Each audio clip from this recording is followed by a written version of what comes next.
Good morning all. A special day, the 11th, Remembrance Day, and a couple of things about it. The reason the car park was partially blocked off was because the club is holding a small service at 11 o'clock downstairs.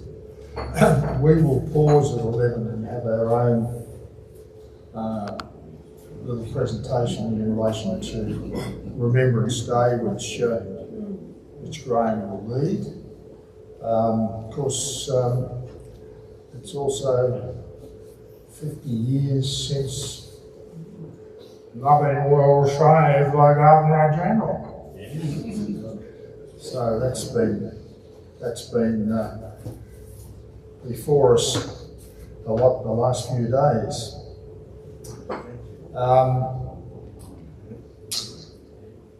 Do we have any visitors?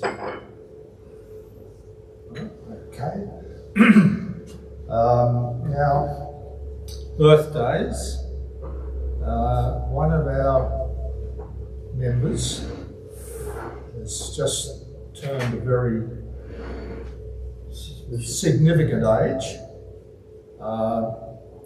and Will has just clocked up 101 years.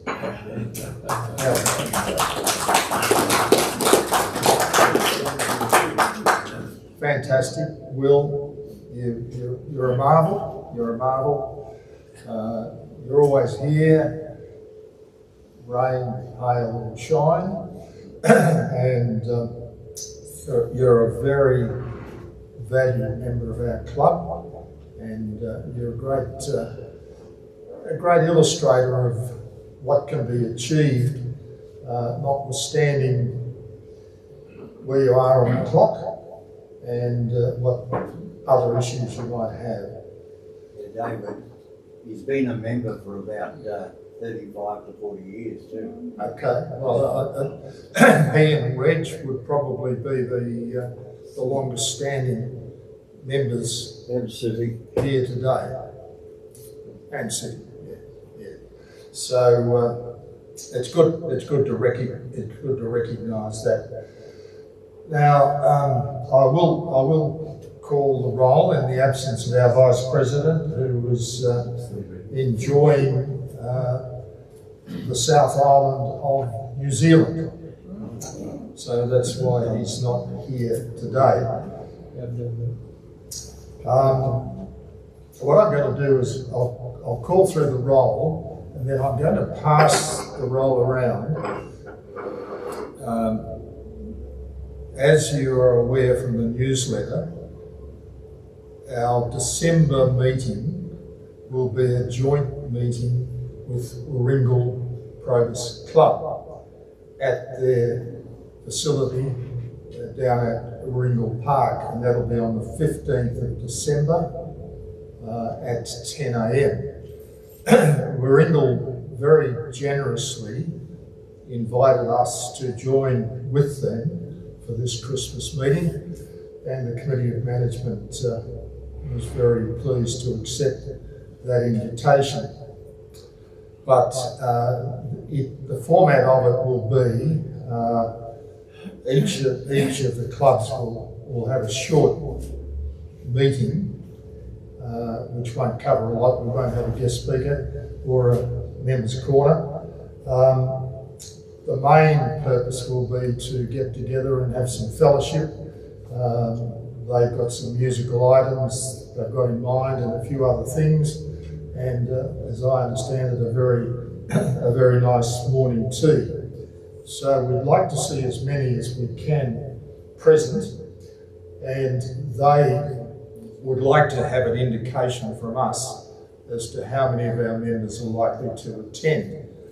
So what I'll be doing is passing around this list, and if you could tick off yes, no, or maybe in terms of attending the December joint meeting with Warringal. In addition, Bruce will send out an email which will give an opportunity for people to indicate in response to that email whether they will be attending.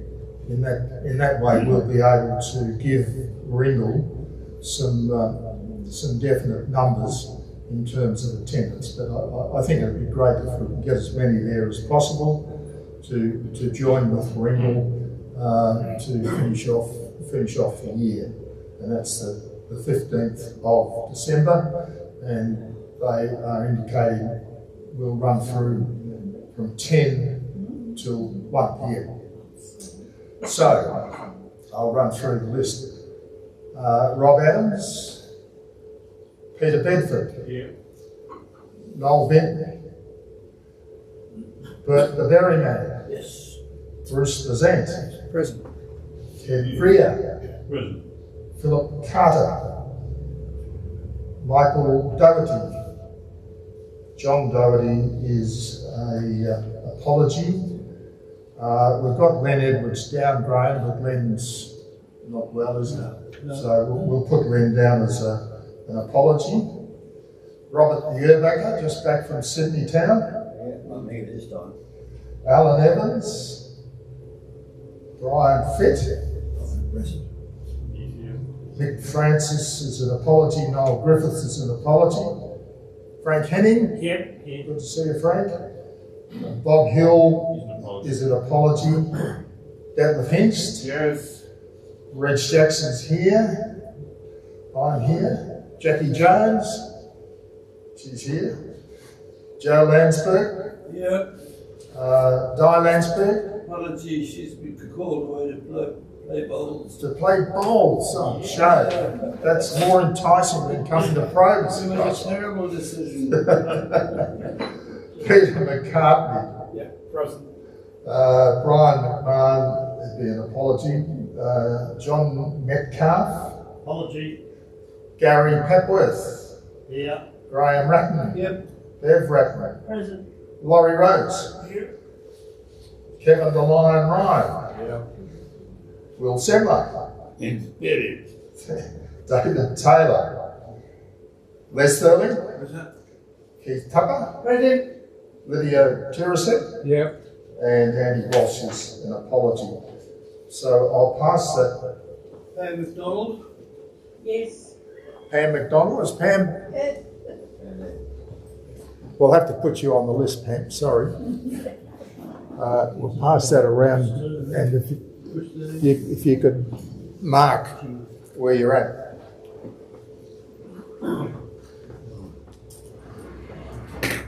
Okay. Now, we'll take reports. I'll start with our esteemed almoner, Graeme Ratten, to update us on how things are going from his perspective.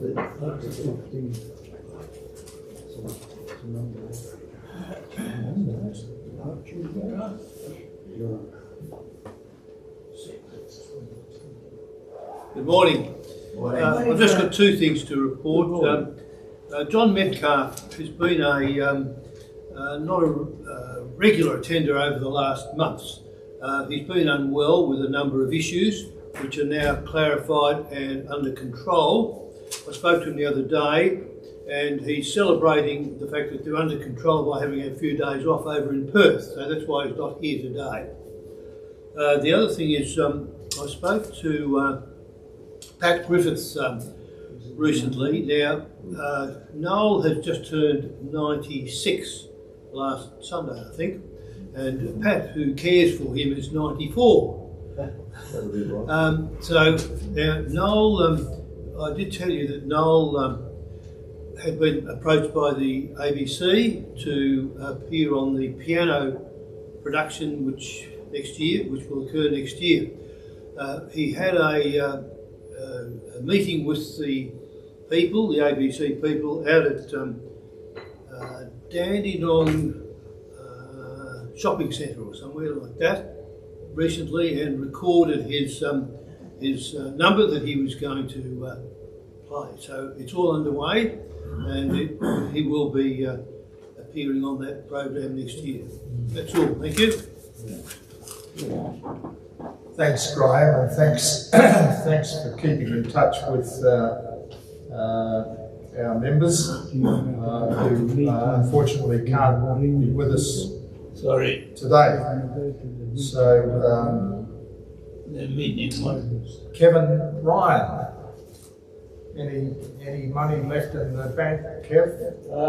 Well, we actually have $723 in the bank. It would be nice to have a bit more, but as someone famously said 145 years ago, such is life. Okay. Well, that's and that Kev, that takes into account our commitment to the lunch too. Yes, we paid for the lunch, and nearly everybody who's going is paid. Okay, so that's all clear, and at some stage the Committee of Management will have to give consideration to what the subscription fee will be for next year, and that'll come up before the annual general meeting. Now I'm just juggling the time because what we'd like to do is have a remembrance presentation at 11, which Graeme will lead. Now, I've been very unkind to Reg in the sense that we were going to follow up with Reg with his second half of his Members' Corner, and I should have reminded Reg that we were doing this and didn't. But I've spoken to him this morning, and he's happy to give us some perspective from the second half, which is more later events in his life, particularly with respect to his involvement on various committees and things of that nature. So I might ask Reg if he could come up and we could start that, or alternatively, probably start that and then, if necessary, take a break at 11 to do the remembrance and then follow on from there. I have to say, and I'll say a little bit more about this, but I think it's very unlikely that our guest speaker will be here. I won't go into detail about it, but I'll give you a bit of a perspective. And on the basis that this might happen, we've made certain plans about some material that we could present to you. But we'll go with that after we've heard from Reg, and we've also got some very good musical items, Beth, today. You and Kevin have organised some musical items, which we'll do after Reg's presentation. So, Reg, if you're ready, do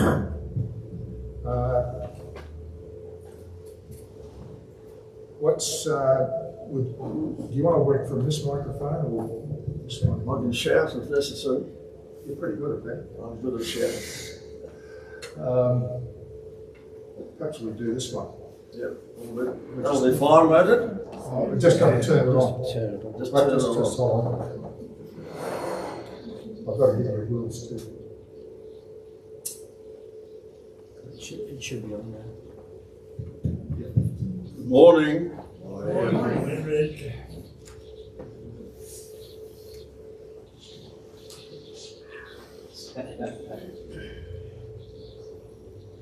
Very important rules over there.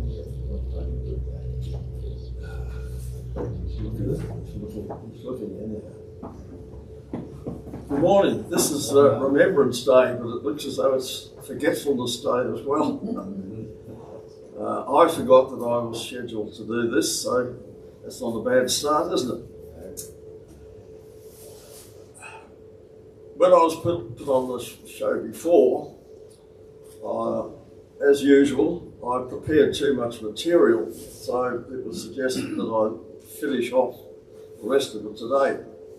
I was talking about my working life and saying that I was one of those rare and dubious people who spent his whole working life for the same organisation. But I was very blessed, actually, in that is that okay, you can hear? You can hear all right?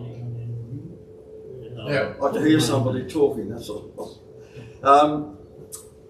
I'm not usually a numb person, but I was saying that I really was blessed in that I had a really varied work experience, part of which was being on a whole host of different committees.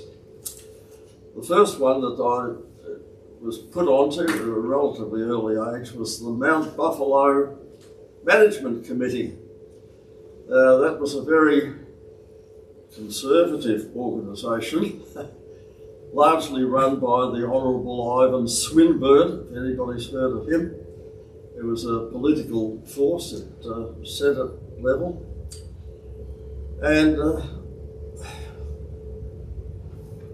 it was interesting in that I learnt to speak with various types of people, including skiers. That was a new venture for me. I spent quite a number of years on that until it was eventually taken over fully by the government and made part of another department. Then, after I'd been doing that for a while, I was put onto another new exercise, which was called the Mount Hotham Alpine Resort Management Committee. I don't know whether anybody heard of that. Well, no, that makes life easy, doesn't it? At a still relatively early age, I believe, I was put onto this committee. It was under the auspices of the former Lands Department, and it resulted largely because of a number of people in the skiing fraternity wanted to obtain leases on land to build little ski lodges, and they were relatively little at that time. And so this committee included a variety of people, representative of the Country Roads Board, because there was a major road that went through the middle of Hotham Heights. It's called the Mount Hotham Alpine Resort, but the little town in the middle of it was always called Hotham Heights. You should see it on the map. That was I could talk all day about my experiences on that committee. It was a real eye-opener. I had one ski lesson during that time, and that was all. I was in there mainly because of my engineering knowledge, and so I got on very well with Reg Jackson, who in particular, and his predecessors from the Country Roads Board. One of the highlights of that was we had a group of three. Sorry, I'm straining on my memory all the time. A group of three, one of which was the Lands Department surveyor, something Fitzgerald, myself from the Public Works Department, and Ian Darby, who was an electrical engineer with possibly the Siemens organisation, and he was a representative of the skiers, Victoria. Experienced skier, spoke German like a native, and was very helpful because of a lot of the people who came over from overseas to be ski instructors, and half of them, I think, spoke German rather than any other language. That was our trio. We actually ran the show for a year. Did everything. I hired a neighbour, young lady, to be a secretary. And yeah, we lasted for 1 year with that.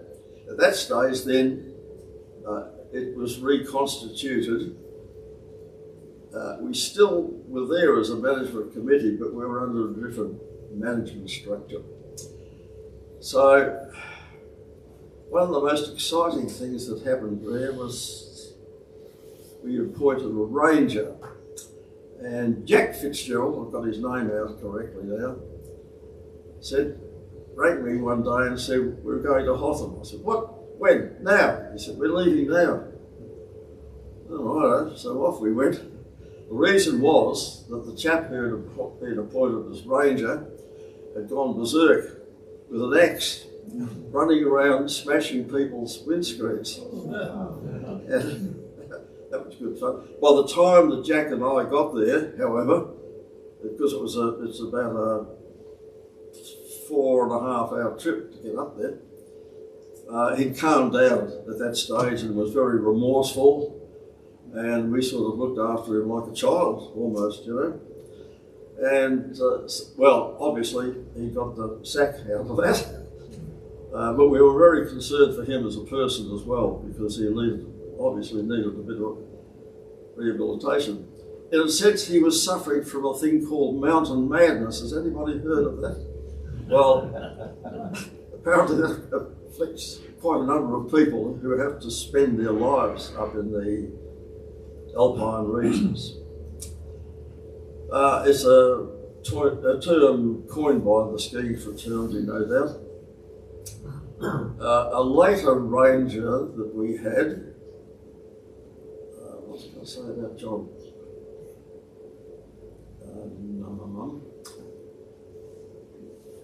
I'll put that aside, save time, and 5 minutes. And so that was about that. In my later years, I was a member of that for quite a number of years until it in turn was stopped, and there became an alpine resorts department, embracing all of the resorts, Buller, even Lake Mountain, if you came to that.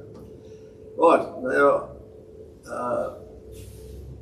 the thing that I remember most fondly, probably, out of that was at the very end, when we had our final meeting at Hotham Heights. We saw the opening of a police station and a school. Now, they weren't full-time, but they were really subsets of the school and police station at Bright, down at the bottom of the hill. And I thought that was a really moving memory to have of our time, that we spent our time really building a little village, and at the end we saw the presence of a police station and a school, which sort of makes the place a bit more civilised, so to speak. Later in my life, before retiring, when I got older and couldn't do that much active work, I found myself on some committees.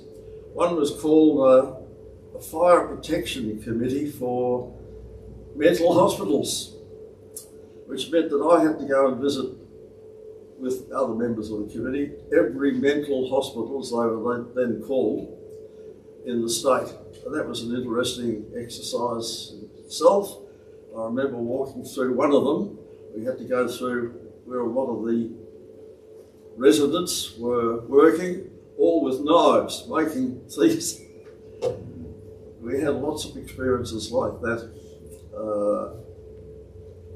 I remember going to the Beechworth Mental Hospital. Now, I reckon that Beechworth was Deadsville. It's not like that nowadays, I believe. But the quicker I could get out of Beechworth, the better, in my opinion. But Beechworth had mental hospitals and a prison. And I had to visit both of those. And that was an interesting exercise. And then I got onto the prisons fire committee.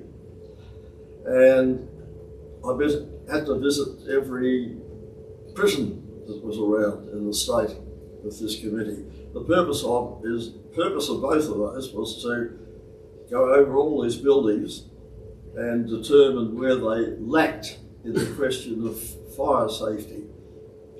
And a lot of recommendations came up.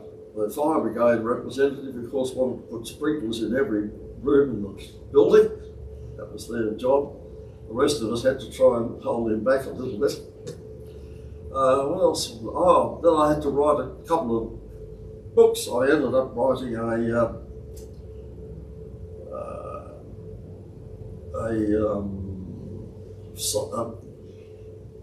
book on managing the formation and maintenance, the formation and maintenance of. Yes, I'm watching the time. We're just about there. Yeah. So I can probably end with that. But the point of all this was that my life was enhanced, I believe, by having all of these experiences in so many ways. Back to you.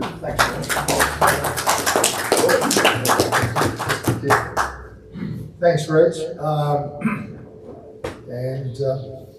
I think it's a continuing journey with Reg, so we'll get him back. As long as I remember to ask you. Graeme is now going to lead us in our remembrance.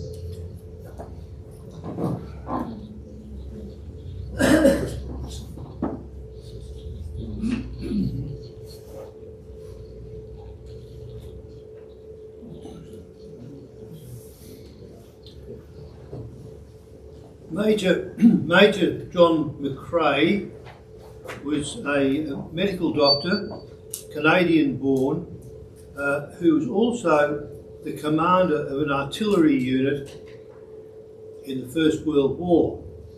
In 1915, he was stationed, or that company was stationed at Ypres, which is in Western Flanders, in Belgium. He had a good friend who was a lieutenant in that artillery unit.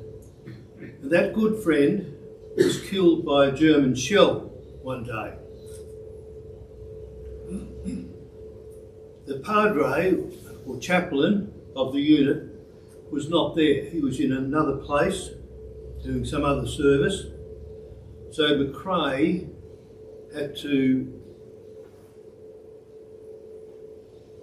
preside at the funeral and burial service for his friend. That night, he produced the words for the poem for which he is remembered, In Flanders Fields. In Flanders Fields, the poppies blow among the crosses, row on row, which mark our place. And in the sky, the larks, still bravely singing, fly, scarce heard amid the guns below. We are the dead. Long days ago, we lived, saw dawn, felt sunset glow, loved and were loved, and now we lie in Flanders Fields. Take up our quarrel with the foe. To you, with failing hands, we throw the torch. Be yours to hold it high. If you break faith with us who die, we will not fear, we will not sleep, though poppies grow in Flanders Fields. Thank you.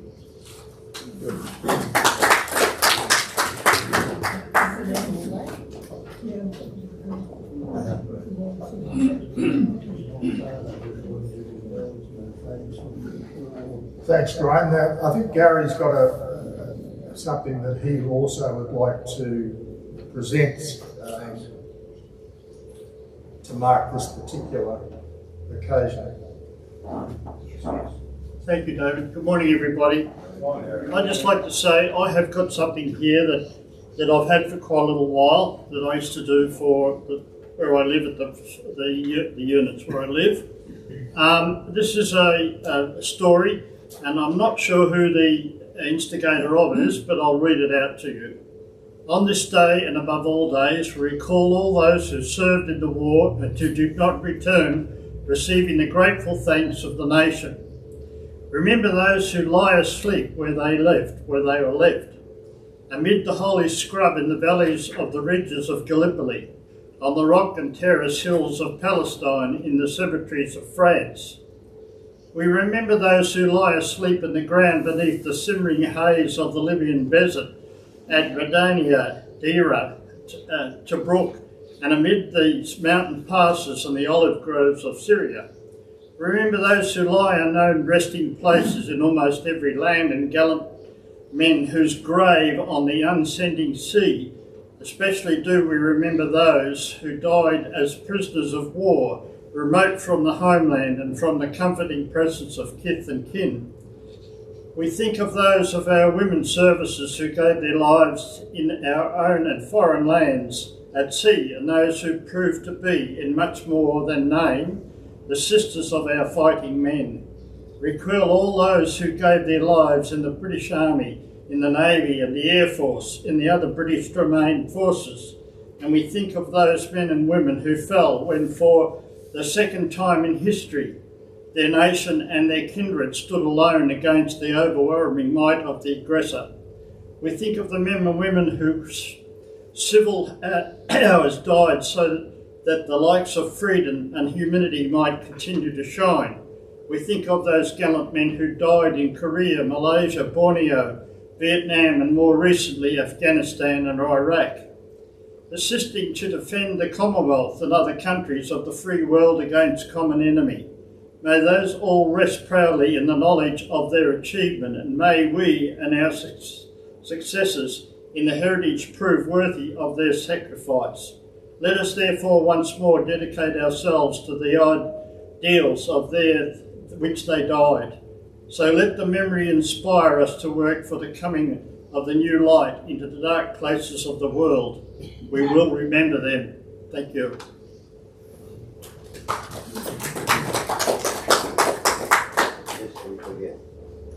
I couldn't understand it.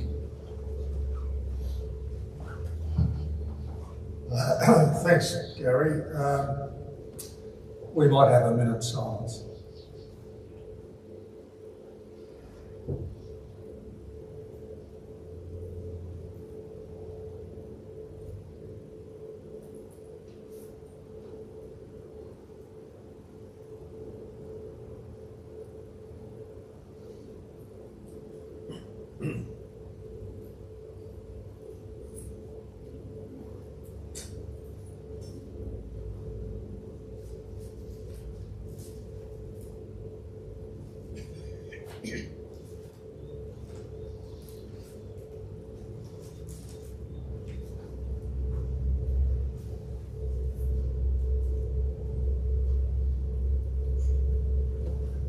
Lest we forget.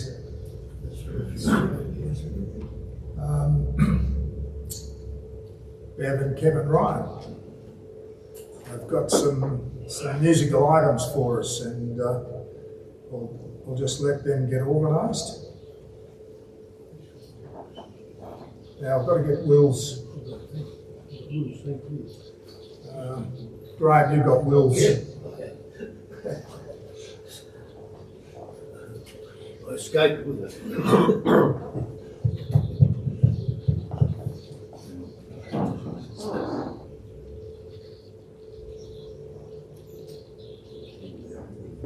Handing out the books. Books. Sorry.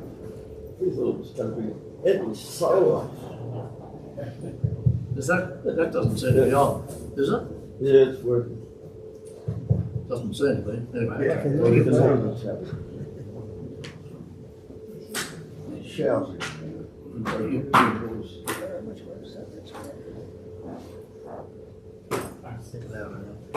You've got to be close to it. Yep. Well may we say, well may we sing. That was heard.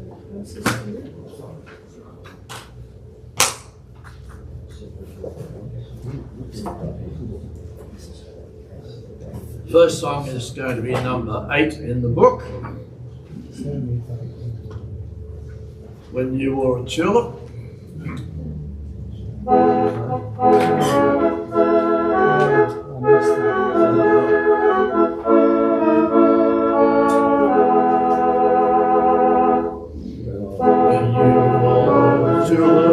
A sweet yellow tulip, and I wore a big red rose.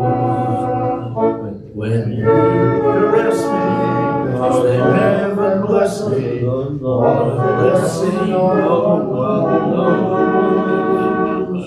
You made my cherry when you called me dearie, was bound with a bluegrass rose. Your lips were sweet as tulip when you wore the tulip, and I wore a big red rose. Number 35 is the next one. Something a little bit to do with war.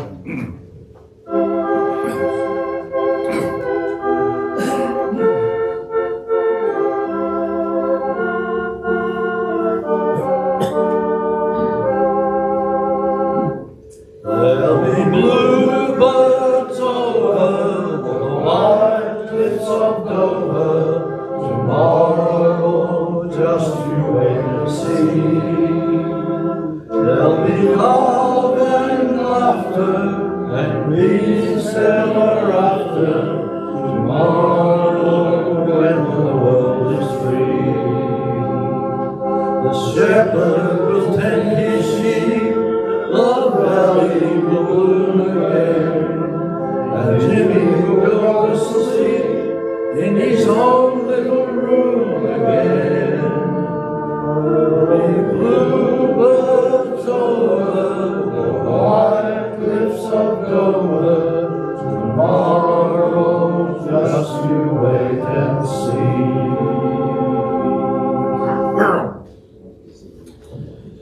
Next one. Number 55. That's right there, doesn't it? Happy days, I hear. Yep. Okay. 55. Happy days.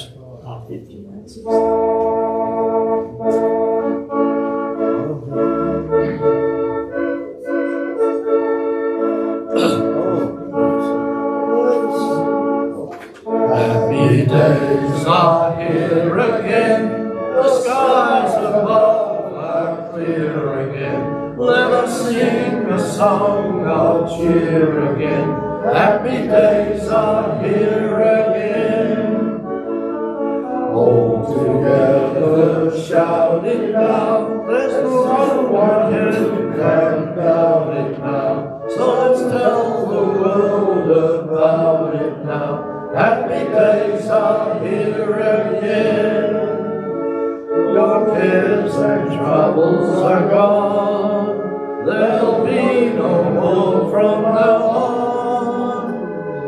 Happy days are here again. Let us sing a song of cheer again. Happy days are here again. Happy days are here again. Now we go for time, David. Yeah, do another one, Kev. 48. 48.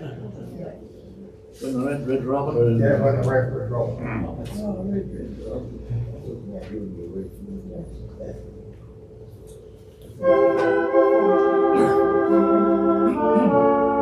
That's a beautiful dream, isn't it? That's about the dream. What's that one? Beautiful dream, isn't it? Yeah, right. Oh, Red Robin. No, do that, stay there.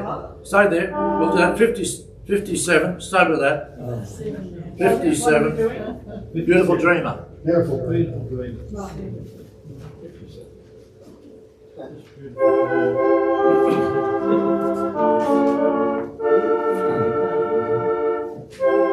Full dream of dreamer, wake up to me. Starlight and dewdrops are waiting for thee. Sound of the river heard in the day, while by the moonlight held passed away. Beautiful dreamer, queen of my song, this twilight grew thee with soft melody. Gone are the cares of life's busy throng. Beautiful dreamer, awake unto me. Beautiful dreamer, awake unto me. They're part two on it. Leave it at that. Back up. No, leave it.